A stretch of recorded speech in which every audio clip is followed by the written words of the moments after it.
Good afternoon, agents. Thank you so much for being here today. My name is Carolyn Orff, and I am your host of KHM Today, your weekly go-to resource for industry news and straight up fun.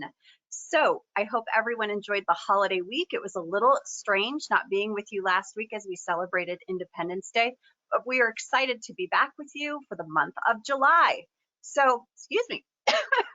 This is the craziest week. I dropped my two kids off at camp on Sunday.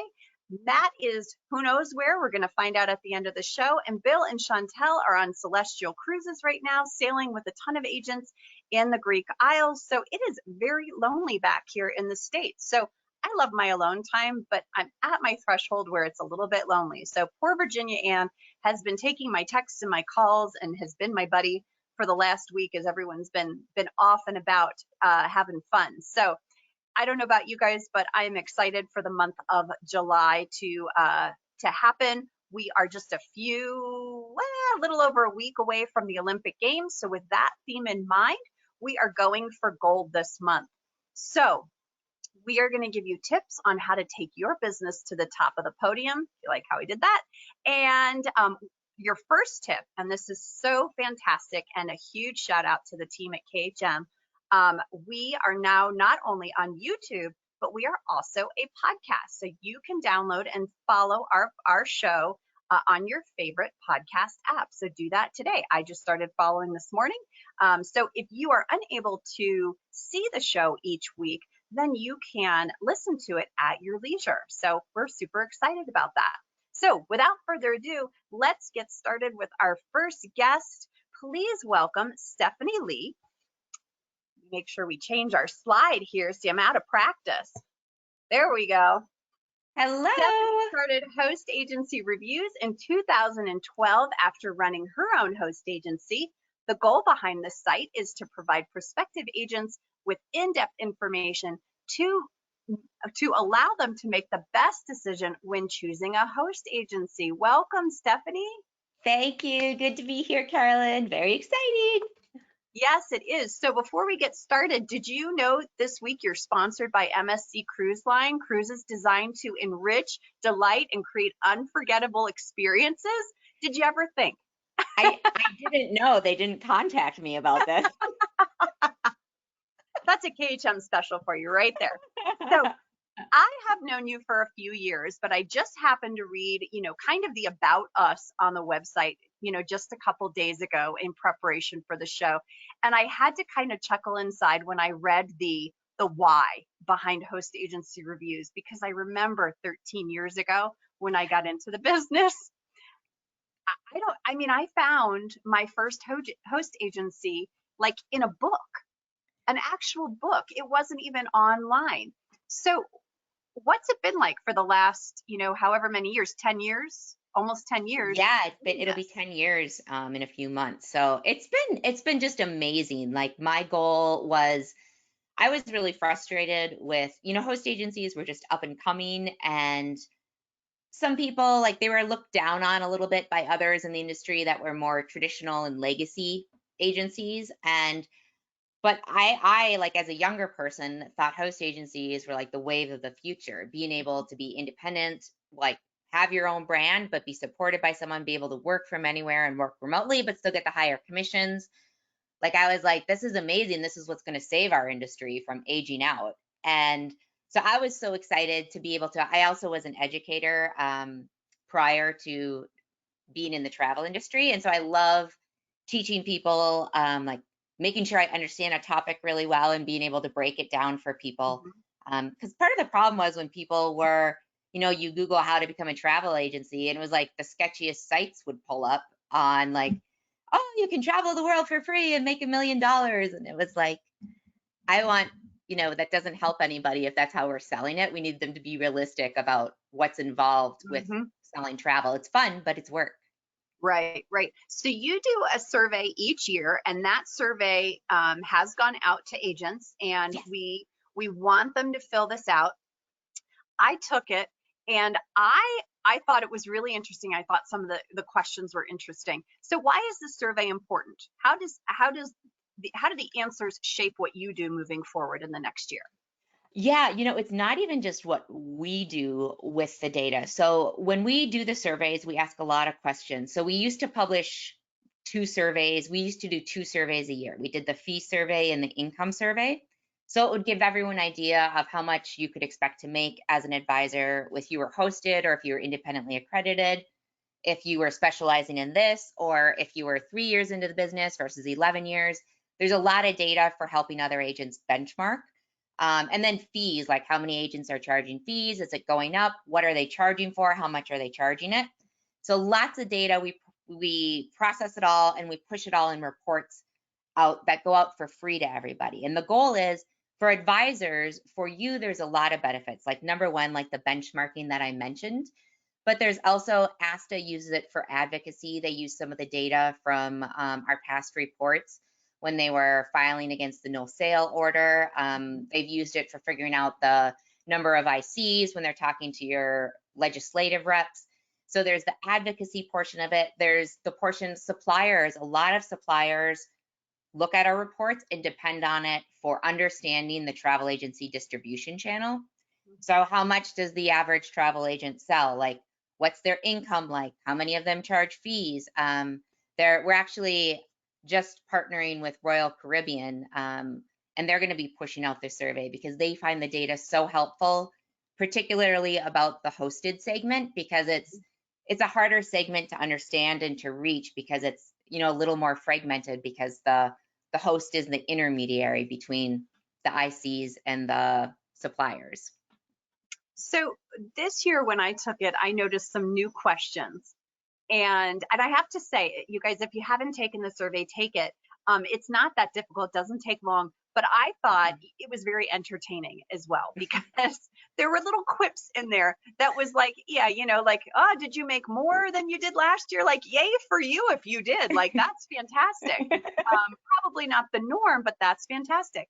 But some of the questions I thought were really fun this year. What were some of your favorites that were really going to be just questions for this last year? Yeah, well, one of the things, so every year we ask like a fun question, and some of them are ridiculous. Like I think one of them was, which seat in the airplane do you prefer? And it's like travel advisors prefer like the windows more than the aisle seats. Or like one was like, what would you like for your company mascot, like a singing rat or a singing rock or like a unicorn? But this year we asked like what the pandemic hobby is that travel agents picked up. And that's really fun because we have like a write-in. We tried to put a lot of the big ones you'd been hearing about, but I would say probably 50% of people wrote in what their new hobby was. So that's a really fun one. I'm excited to publish. We ask a lot about if people applied for pandemic assistance and what they got, if they got it, if they needed to get work outside of travel during this. We also asked something specific this year that's new that we're asking is like the average sales amount per advisor.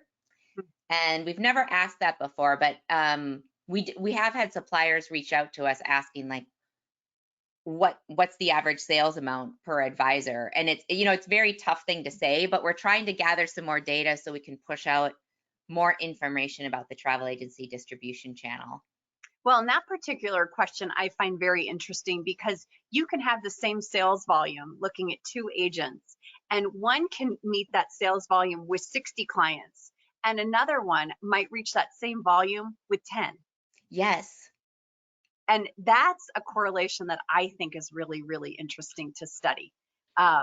So I would love to know also what everyone's, pandemic hobby was. I mean, I'm super excited too. Like that's the we also asked something too. We asked if people got the COVID vaccine, and then if they did get it, was travel one of the main motivating factors? And that's been really interesting because we were curious if, because travel advisors are so well traveled and there's all these requirements, if they were going to be at a much higher vaccination rate than the rest of the population. And they definitely are. Like the preliminary data is something like 85% of travel advisors are vaccinated. And that, I pulled those numbers last month, so I'm sure it's maybe even a little bit higher now that we've got over 800 responses. So interesting. So let me ask you this. I know at KHM we had really record numbers of agents joining the host agency. I find that so fascinating because I it was, to me, it was such a hard year to join, Yeah. and I would have thought that we'd see advisors drop out of the industry as opposed to join it. Did you see this? Have you heard of this trend from other host agencies, and what do you attribute it to? The trends that I'm seeing and having talked to other hosts is everybody had deflated numbers during the pandemic when no one was traveling. But once things started picking up and opening up, the numbers, like for us on our Google Analytics, we get around 70,000 visits a month normally. During the pandemic, I think our traffic was maybe down, don't quote me on this, but something like 40%. But in March, within like 2 weeks, it jumped back up to where it was. It was like once things started opening up and the vaccine was more widespread, people started thinking about a career in travel. And so I actually reached out to a bunch of host agencies because what I was seeing on our site was when I looked in May and June was we have a seasonal effect on our site where people in January oftentimes are looking to start their agencies. But then like, at Thanksgiving around then, in the end of the year, not as many people. But in May, like we were still hitting like 70,000 visits a month, which is abnormal. It was like 40% higher than it had been in any other year, like from 2019. And so when I reached out to the hosts and asked them, like all of them said they were also seeing like record numbers of signups, and that I think it has to do with the pandemic reset everybody and slowed everyone's pace of life, gave them time to reflect on, is this what I want to do? And being able to work from home, people are getting called back into the office. My partner just, got a note there starting to request people go back into the office. And so I think it's people wanting that flexibility, wanting to do something that makes them happy, and just kind of reprioritizing after the pandemic. So Interesting. So if agents need to or want to take this survey, where do they go to do it? yes. Oh, please take the survey. It runs through July 31st, so there's still a couple weeks. You can go to hostagencyreviews.com/survey. And if you're not familiar with the reports that we push out and are kind of like, I don't know if I really want to take the time or like give this data to someone, first of all, we keep it confidential. But then secondly, please go to our blog, hostagencyreviews.com blog. And in the tags, in the drop down, there's a travel agent surveys. If you click on that, it'll pull up all the reports and you'll see like if you're a data person or a person that's driven by like benchmarking against others, you're just going to start salivating. And it's super important though, like even if you didn't sell anything last year, please take the survey. We want to hear from every type of agent that's out there, no matter what you sell, because it gives us a lot more data to work with to be able to publish for everyone. Wonderful. Stephanie, thank you so much for being here, and we can't wait to hear what comes out of the survey. I think it'll be really interesting. Yes, definitely. Look for the reports. We'll start publishing them in September, and then going throughout the year, we'll be publishing new ones. So Awesome. Thank you so much. yes, thanks for having me on. Okay, you guys, so fun. So make sure you go in and you take that survey. Why can't I change my screen there? There we go. So you guys know the month of May, we had our FAM forward month, and we saw several FAMs go and come back. So we thought it would be fun to do a little bit of a reflection. So for the next several weeks, we'll be doing some FAM feedback with agents who were on our Montego Bay, La Romana, and Port of Cancun fam, and we're going to continue going. So if you guys are like, oh wait, I was on the Puerto Vallarta, we'll have you as well. So today, please help me welcome KHM advisor Mylene Hollick, who participated in the Hilton La Romana fam, the fam that I happen to take part in as well. Welcome, Mylene. Hi. So this was your first fam with KHM. It was my first fam with KHM. What prompted you to pick this particular one? Well, two reasons. I really wanted to see the Playa brand. particularly the Hilton, Ziva, and Zilara. That's one of my clients' favorite ones, and it's a good price point. Mhm. And then the second reason was I've never been to Punta Cana, so I thought, well, I need to go see it. Yes. Yes. Did you find yourself craving other advisor company? Yes, it was nice to see other advisors. During our off time, we got to just hang out by the pool, get to know each other on a one-on-one basis, and then talk about business, how we differ and how we're the same. It was nice to really collaborate with them. So let's talk about the hotel location. I was so pleasantly surprised. Um, the La Romana area is a little bit it's about 45 minutes away from the airport, so a little bit different than the Punta Cana area. What surprised you about the location? What did you learn about the property? What surprised me was the ease of getting from the airport to La Romana. I thought there was going to be a lot of traffic, and then you'll see, I guess, like the other side of Punta Cana that a lot of people normally don't want to see. But it was a nice, clean, quick trip on an expressway. It was super easy. And And there then was the a beach lot of was parks too. beautiful. There was. And then my driver, he had shown me where the largest basilica, I think, was in the distance. So that was kind of cool too. One of the things I know we learned about was that La Romana area isn't experiencing the same sort of seaweed issues that Punta Cana is right now, and that was a really pleasant surprise. It was. I think I'm going to push that area a lot more, especially if beaches are like the #1 priority on their list. I was surprised by how I thought the resort was very peaceful, and especially on the adult side that we were. The family side seemed a little bit more enthusiastic in the evenings, but the adult side was very quiet and peaceful, and I just thought it was Right. really lovely. And I don't know that I had any expectations, but it actually exceeded my expectations. It did me too, especially I did price it out before I went, and I knew it was, more of a moderate, but I was so pleasantly surprised by the food. Normally on moderately priced resorts, you don't get really good food, and I thought that was really good food. Well, and I don't know about you if you'd heard this before, but a lot of people told me two things. Number one, the service would be slow. And I didn't really feel like that was the case. I didn't feel like we experienced that.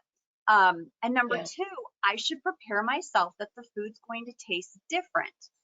And I just didn't get that. And I keep telling people, because when I'm on vacation, I don't usually eat baked goods because I found that they can kind of be dry and taste different. And I'm kind of one of those people, if it's Mhm. not going to be awesome, I'm not going to bother eating it. I actually found myself eating dessert. You were with me the one night with the chocolate lava, what they call it, the volcano cake instead of the lava cake. Right. It was so good. And I don't know that I had a bad meal there. Right. I don't think I did either. It was really, really good. So surprised on both levels. So on this particular fam, and for some of the fams we've had over the summer, all of them, they've been hosted by a particular hotel brand. So each one has looked a little different because for some, it's been one hotel and there's only one hotel in that area. So they're just there to experience that hotel. And sometimes do an excursion. We had the luxury of not only doing a site visit for our hotel, but also Sanctuary Cap Cana, Hyatt Ziva and Zilara. So did you Right. have a favorite out of those three? I did. Of course, I love the Ziva Zilara. Um, I think I liked it because of the different restaurants, and each restaurant had its. I mean, it was decorated beautifully. I don't know if you remember the Bombay restaurant with Yes. the Indian food. It, it had a train car. I mean, where else can you find that? Yeah. I thought that was really, really neat as well. I think we can agree that we were disappointed that the beaches were in such poor shape.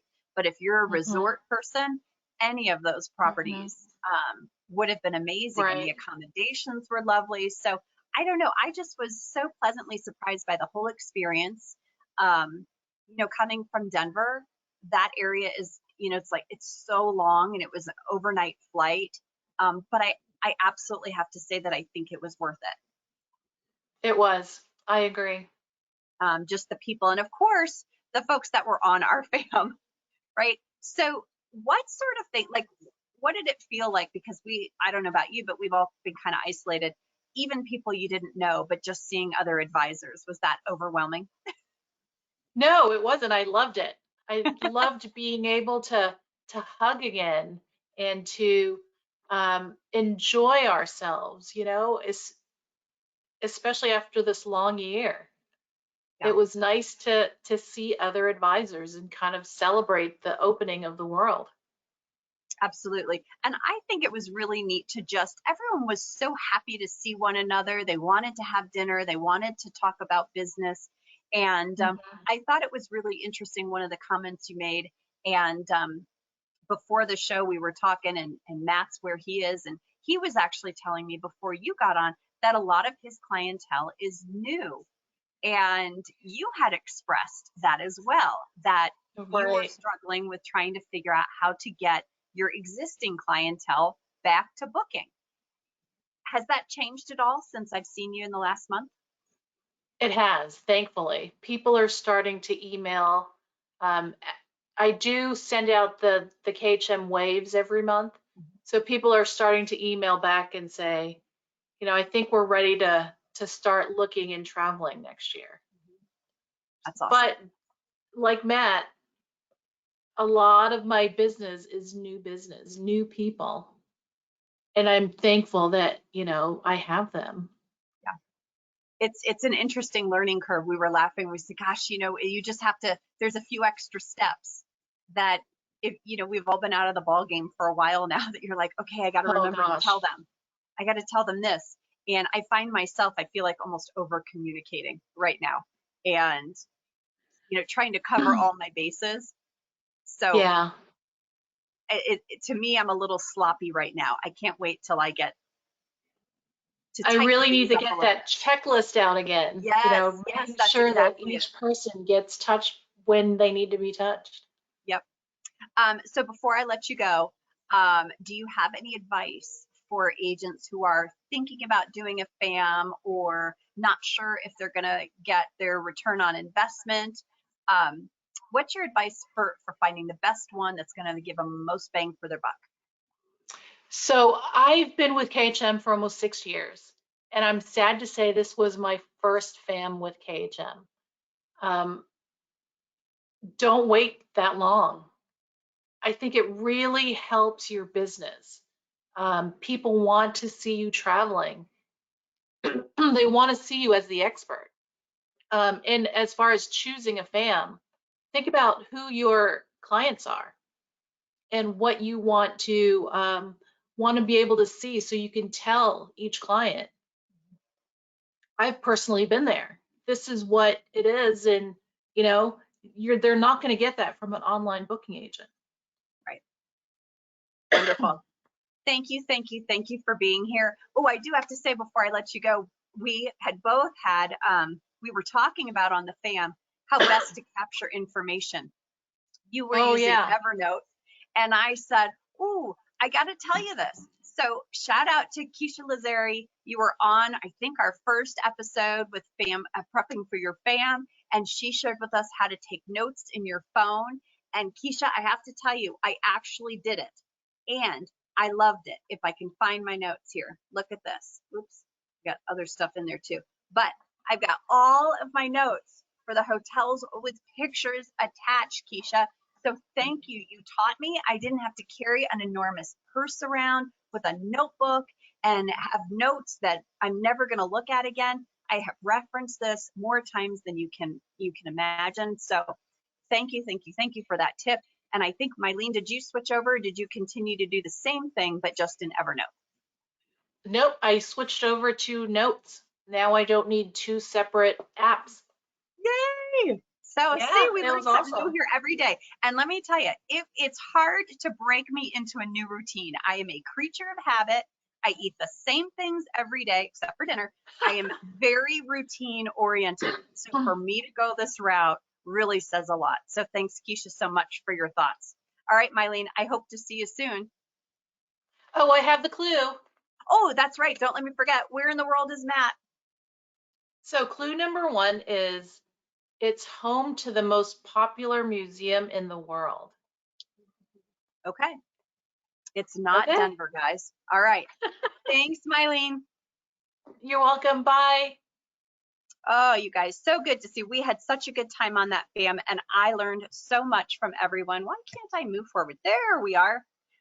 So I am excited to welcome our next guest. She was with us in the early stages of KHM today, and there have been so many changes in Hawaii over the last few months that we thought it was perfect to have her back on. So please welcome, as we are reaching for gold, as we continue to welcome tons and tons of guests to Hawaii this summer. It's crazy. How are you, Alex? Oh, hello, can you hear me? We can hear you. So nice to see you. Nice to see you too, Carolyn. How's So everything? everything is wonderful, and I feel like everything is wonderful for you guys as well. Oh, it has been quite a journey. As you know, like you mentioned, we had a chance to speak earlier on in the pandemic, and my, how much has changed since then, right? It's been crazy because we were talking about basically telling people not to come just yet the last time you were on. And if they did come, these were the things they were going to have to look for. But now we have relaxed protocols, but still some protocols. So what are the updates for us? Yep, so the most recent update is that as of July 8th, those who have been fully vaccinated in the United States are able to travel to Hawaii without having to take a pre-travel test and of course without having to quarantine as well. So this is big news, but it doesn't mean that you can just show up.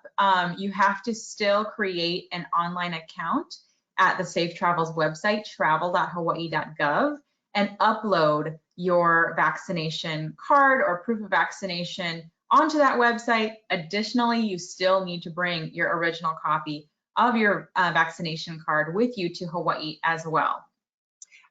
Alex, when you say a copy of the card, if I go on, I had my vaccinations done at UC Health, which is the hospital here. Can I go on the website and download my report, and does that work, or do you want a copy of the little card with the handwriting on it? I believe the downloaded copy would work. In fact, if you go to hawaiicovid19.com/travel, which is the same website that we've been pushing all year, that has the updated information regarding the new protocols, and it lists what is accepted in terms of the form of proof of vaccination. And I know that one is, the VAMS, or the Vaccine Administration Management System downloaded report. So I believe that's what you're referring to. So you can definitely check the website though to make sure that that is the correct information. But essentially, we're looking for proof of vaccination uploaded online as well as brought in hand. Do you see that this website, as far as uploading health information before people hop on an airplane and travel across the waters to Hawaii, do you see that as something that continues, past this, when, maybe there's more vaccinated people and we don't have different strains? I'm curious. Yeah, actually, that's a great question. So when this was announced, it was announced that once Hawaii's vaccination rate hit 60% is when those who have been fully vaccinated would be able to bypass our quarantine without having to test. Now, there's also been an announcement that once Hawaii hits a 70% vaccination rate, then the Safe Travels program itself will go away and all restrictions will be lifted. So of course, it's, we don't know all the details until we reach that point, but I anticipate what that means is that it will essentially return to flying to Hawaii will return to normal. Now, what's important for people to understand, and I know we've been getting a lot of people who say, well, you know, we've got clients who the adults might be vaccinated, but the children aren't yet, or perhaps for clients who have chosen not to get vaccinated yet. For anybody who has not been fully vaccinated, you're still welcome to come to Hawaii. You just need to participate in the pre-travel testing program, which of course has been in place since October. You got to get the test up to 72 hours in advance from a select location, etc. So they're definitely still, there's still that alternative for visitors as well. Okay, great. So let's talk about some of the interesting pieces of traveling to Hawaii right now. So car shortages. We're seeing over the news that people are showing up. There's not enough cars. They're renting U-Hauls. What's the latest, and how do we prevent this from happening to our clients? Sure, absolutely. Well, I think the first thing to understand is that when the pandemic started, Hawaii's fleet of rental cars was reduced by over 40%. So, you know, we do have a rental car shortage in Hawaii, especially when you consider the increased demand of visitors coming to the Hawaiian Islands. Our visitor arrival numbers are pretty much back to 2019 levels. So if you think about that and, you know, the amount of cars that we currently have, of course, there's going to be a shortage, right? So certainly it's important to plan in advance when you're booking your hotels and even your air for your clients. I would recommend looking to book the car at that point as well. Now, of course, there are alternatives to rental cars, and to deal with the increased demand, some places like Kauai Airport and Maui Airport have actually introduced a new airport shuttle. Now, this does have to be reserved in advance. For Maui at Kahului Airport, you can just book it at the airport counter at baggage claim when you arrive, and that will take you to West Maui and to Wailea as well. On Kauai, Roberts Hawaii and Polynesian Adventures, which are two transportation companies that also offer, you know, chartered tours, etc. They are offering the airport shuttle, so you can go to their website to book that in advance. Additionally, for other islands like Oahu, island of Hawaii, or really Kauai and Maui as well, there's Speedy Shuttle as an alternative. So there are actually lots of great rental car alternatives available.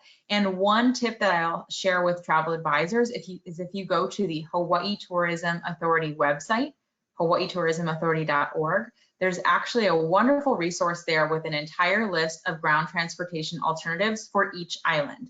So some of those shuttle companies that I mentioned are listed there, as well as the taxi companies for each island, because we do have different privately owned taxi companies on each island. Of course, we do have rideshare available, Uber, Lyft, as well as a new local company called Holo Holo. So those are also all great alternatives. Of course, with the rideshare, it is important to keep in mind that because there is such demand and limited rental car, that the wait times could also be long. So for that, I say, especially if you're looking at you know, specific tours or picking up from the airport, you can actually arrange taxis in advance. So that's something that you can set up for your clients. Perfect. So that was a great segue to my next question, tours. We have had several agents comment that they've received last minute cancellations or inability to provide tours, luau's, things that they have had booked for months in advance, that if these were booked through a tour operator, then these reservations are not being confirmed, and their clients are now out of that experience. Why is this happening, and do you have any best practices for agents moving forward? Sure. You know, and I know that it's such an unfortunate situation to have to be in that circumstance. Hopefully a lot of those issues will begin to be mitigated. I know for one, you know, sometimes the real-time inventory when, you know, you're booking something online may not actually be up to date. And so that could be sometimes a reason why you see something available, you book it, and actually it wasn't available, right? So it's always very, very important, especially if you're booking through a third party or through a preferred wholesaler, to perhaps confirm with the wholesaler and to confirm directly as well, to make sure that that reservation is in, that it is confirmed. And just to keep in mind, the landscape of what we're dealing with in Hawaii is, again, increased demand.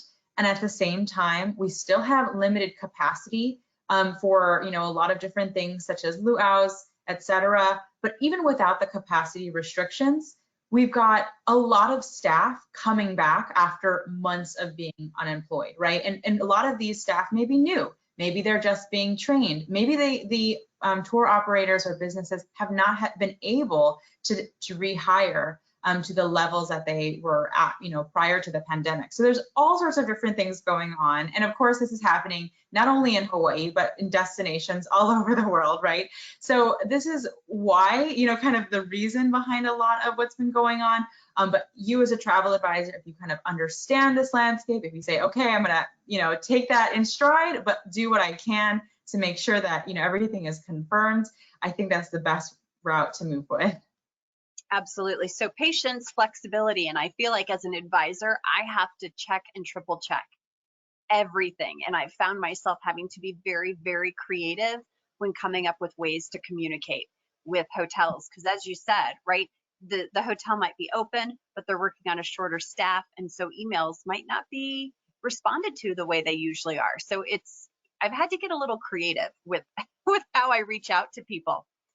Yes, and I just to mention, when you are reaching out, this is everybody's business, right? So I understand that these are important questions that need to be answered, but at all times, if you can just, make sure to have that aloha, to have that grace and compassion when you're communicating with, staff in Hawaii or really anywhere, obviously. Things are very crazy. The demand is back to 2019, like I mentioned, but the operations are not quite there yet, right? So everybody is playing catch up. Everyone is dealing with, really difficult circumstances right now. And so I think it's just important to maintain, that spirit of aloha in all communications.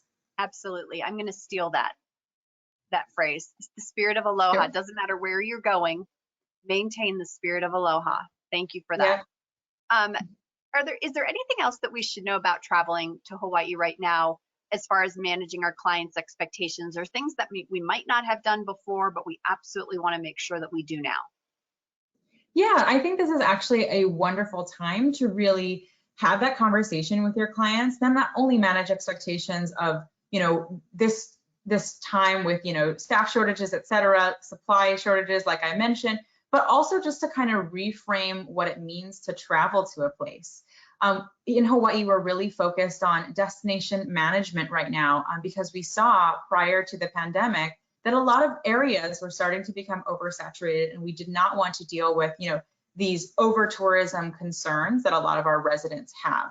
And so I think it's really important to share that concept with your clients. And in Hawaii, we are currently trying to share with visitors the value of Malama, which means to take care and to give back. And, Malama means not only to take care of the destination or the environment, but also of each other, of ourselves, right? So sharing that concept is so important. And right now you can actually participate in a Malama Hawaii package where the visitor can actually participate in a volunteer activity in the destination, and in exchange they can actually get a free night stay or other discounts as a way of kind of sharing that concept of Malama, of giving visitors an opportunity to give back. And we find that when they do that, they're able to communicate and participate with the community, to learn more about the history and culture, and really have a much more enriching vacation experience while they're really helping to leave the destination in a better place. Ah, that's beautiful. I feel like one of the ways that we're starting to protect over tourism is by making sure that we manage national park reservations. I don't know the number of how many national parks are in Hawaii, but I do know it's a lot. So things that we might have done before without thinking now need a reservation. Is that correct? Yes, and I'm so glad you brought that up. In Hawaii, I believe we have maybe 8 national parks, but we also have a lot of state parks. So let's talk national parks really quick, because one very, very popular one, of course, is Pearl Harbor. right? And for Pearl Harbor, they are no longer doing the same day tickets for the USS Arizona Memorial, which means you have to reserve them in advance. If it's through a tour, make sure that that tour includes the ferry to the USS Arizona. And if you're booking this for your clients on your own, you can go to recreation.gov. The tickets for the USS Arizona are there. They're listed up to 8 weeks in advance, and it's actually only $1 per person to get onto the USS Arizona, but that definitely has to be reserved in advance. Now, another popular national park is the Volcanoes National Park on the island of Hawaii. A lot of people ask if you need reservations for that park. You actually do not need advanced reservations for Hawaii Volcanoes National Park. There is an entrance fee, etc., but you can, have a little bit more flexibility with that. Now, in terms of state parks, we do have a couple really important ones to keep in mind that do now require advanced reservations. One is Haena State Park on Kauai. This is that park on the north shore of Kauai with the entrance to Ke'e Beach, to the Kalalau Valley Hiking Trail, etc. Again, that's Haena State Park. You need to make an advance reservation up to a month in advance there if your clients even are thinking about going and entering that park. So you can make those reservations at gohaena.com. And over on Maui, if your clients are doing the road to Hana and they want to go to the Black Sand Beach, to Waianapanapa State Park, that also now requires an advance reservation. I believe that one's up to 2 weeks in advance. And that website is gowaianapanapa.com. One other park, it's not a state park, but it is the Hanauma Bay Marine Conservation on Oahu. This is a wonderful snorkeling spot. It's a nature preserve, and it had a wonderful chance to rest and recover during the pandemic, and we got to see, the marine life come back. And so, of course, the park wants to maintain that. And so they've increased their admission rates now for adults to $25 per person, or I believe this is anybody 13 and up. And they also now have an advanced reservation system online as well, and that's at pros.hnl.info.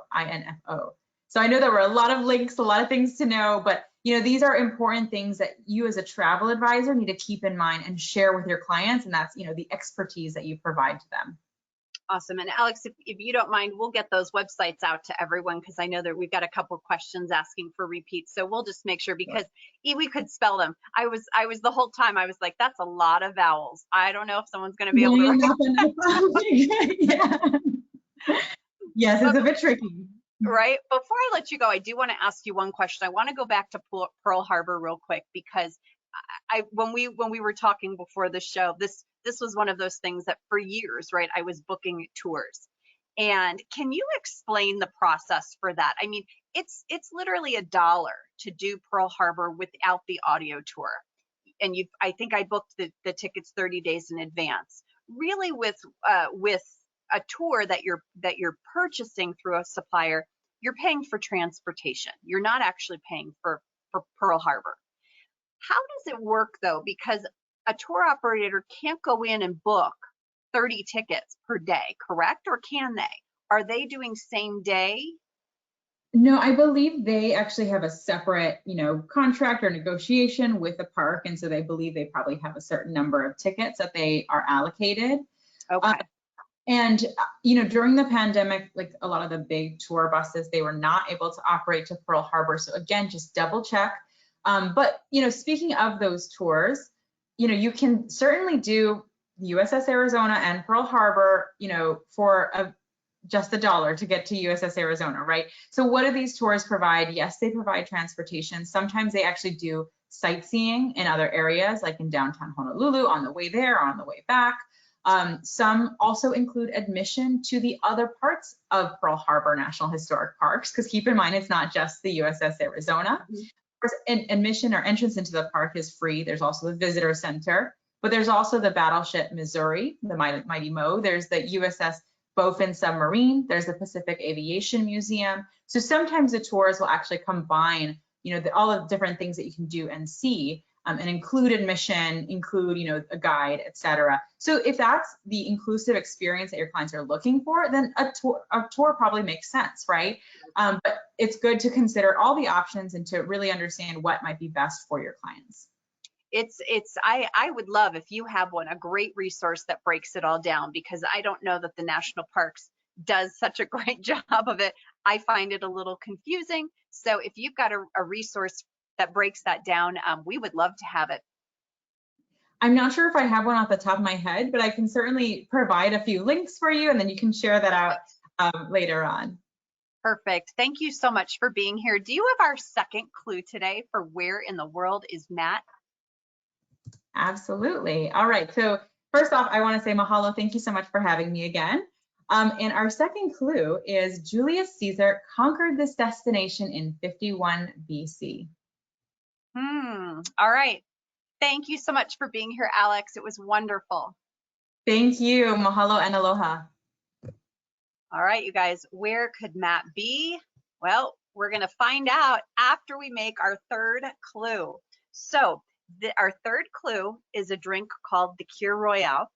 I love this drink because it's super colorful. I got my little bar set up here. There's my champagne glass. It's super colorful, and it's such a nice way to welcome people into your home. Now, let me be clear, if you come to my house on most days, I'm not going to hand you a Kir Royale. I might do it on Christmas Eve or New Year's Eve. But a Kir Royale is like a tablespoon or two of creme de cassis, which is like black currant liqueur, right? And so we're going to put that, I'm going to move this over, put that into our champagne glass. And then I love a little champagne or a little Prosecco. And we're going to open that up. And it is the Olympics, guys, so we have lots to celebrate. So I'm opening up a bottle here. We'll have to finish off later tonight with dinner. Like I said, I'm alone, no children. And Matt told me earlier, can't get the thing off here, that if you don't have champagne, you can actually use, so afraid right now. Oh, there we go. You can actually use white wine, and that is just called a Kir. So there we go. I might have put too much creme de cassis in. There we go. And what I really love is that you can top it off with a few raspberries, which is super festive, and especially if you've got it in a white glass. But there you have it, our Kir Royale. So, oh, and I should say that this segment is sponsored by Sandals and Beaches Resorts, who do love a good welcome cocktail when you enter the property. They are the pinnacle of luxury all-inclusive resorts for couples and families. And you can visit the travel agent portal today for more information on their current specials and latest updates. So where in the world is Matt? Let's bring him on, see if we can figure it out. Matt, where are you? Where am I? Cheers. Those clues were great, and I'm glad we have them because I've been traveling for so long now. Sometimes I wake up and I don't know where I'm at. Where am I? Am I in Italy? Where am I? Oh, that is so good. Based on your shirt, I would guess we'd be saying aloha, but I know that's not true. No. So let's recap our clues. Do you remember what they were? Julius Caesar conquered the destination, and it's home to the largest museum, most well-known museum. Where is that? Popular. Eileen gave it. Popular. Most popular museum, popular as in museum. the most visited. The most visited Yes. museum in the world. And then, you know, a very popular drink is the Kir Royale. So let me see if anyone in our little question box here has figured it out. Where is Matt? Tammy's asking, is Matt in Paris?